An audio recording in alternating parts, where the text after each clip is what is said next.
প্রিয় শিক্ষার্থীরা দেখো, কম্পিউটার কোড অর্থাৎ তৃতীয় অধ্যায়ের একটি টপিক। এখান থেকেও কিন্তু তোমাদের আইসিটির এমসিকিউ খুবই বেশি বেশি প্রশ্ন হয়। সেই প্রশ্নটা দেখো কি প্রশ্ন আসছে, এটা হচ্ছে কুমিল্লা বোর্ড 2024 সালে একটি প্রশ্ন। আজকে 8 কোডের মাধ্যমে সর্বোচ্চ কতটি অক্ষর বা চিহ্নকে অন্তর্ভুক্ত করা যায়?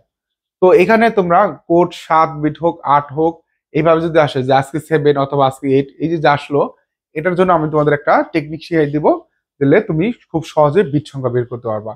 সেটি হচ্ছে তোমাদের যে কয় বিট দেওয়া থাকবে সে কতগুলা চিহ্নিত করতে পারে, এটা বের করার জন্য যে সূত্রটা মনে রাখবা সেটা হচ্ছে 2 পাওয়ার n।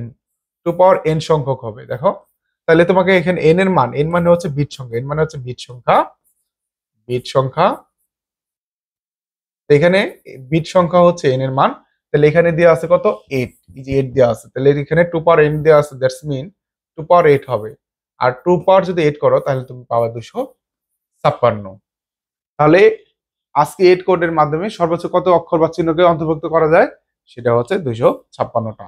এভাবে ধরে ধরে সূত্র আকারে যদি এমসিকিউ পড়ো, তাহলে এমসিকিউ তে 25-25 পাওয়া কিন্তু সম্ভব।